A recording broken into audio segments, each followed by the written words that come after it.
Belum lagi diundangkan Undang-Undang Cipta Kerja atau Omnibus Law yang baru disahkan DPR sudah menimbulkan dampak buruk. Para pengusaha ketar-ketir karena target rebound di masa pandemi COVID-19 terancam ambyar.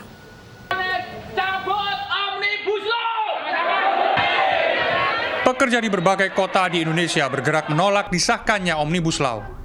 Aksi penolakan juga dilakukan di Surabaya pada 8 Oktober 2020. Aksi besar buruh se-Jawa Timur akan berpusat di Kota Pahlawan.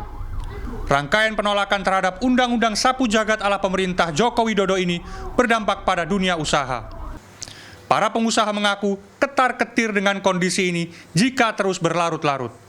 Semakin lama aksi penolakan berlangsung, semakin jauh pula mereka bisa merengkuh target produksi dan pasar yang drop dihantam pandemi COVID-19. Namun jika berlarut-larut, pemutusan hubungan kerja atau PHK bisa saja terjadi. Tidak banyak yang bisa dilakukan para pengusaha di situasi seperti sekarang. Pastinya unit produksi akan terganggu, Mas. Pasti ada terjadi penurunan produksi, lalu logistik barang apabila terjadi kemacetan itu juga akan terganggu. Dan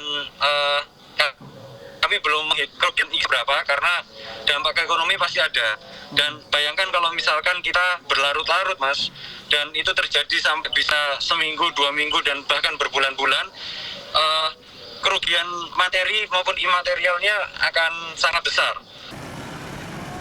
Apalagi aksi penolakan juga menggemakan rencana mogok nasional.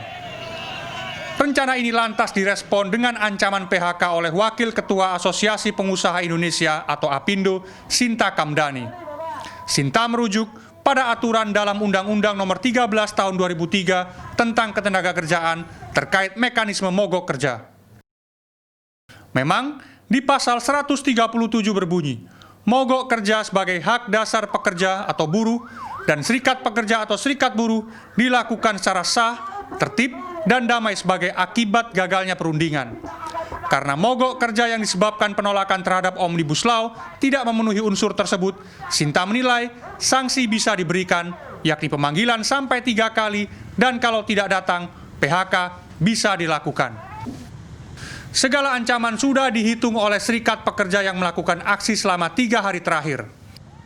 Tegasnya, serikat pekerja meminta agar manajemen perusahaan tidak melarang dan menghalangi pekerjanya yang akan ikut aksi penolakan Omnibus Law. Aksi besar-besaran yang dilakukan oleh para pekerja yang ada di Jawa Timur, maka kemudian yang terpenting adalah pengusaha atau pemberi kerja tidak boleh melakukan pelarangan terkait dengan aksi yang kemudian dilakukan oleh para pekerja.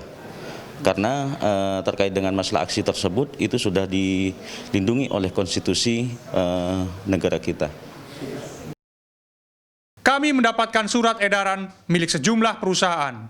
Isinya, manajemen tidak tegas melarang pekerjanya ikut aksi. Namun mereka yang ikut aksi diimbau untuk memeriksakan diri dengan swab test dan isolasi mandiri selama 14 hari. Dan perusahaan tidak menanggung semua biaya serta konsekuensinya. Tim Liputan,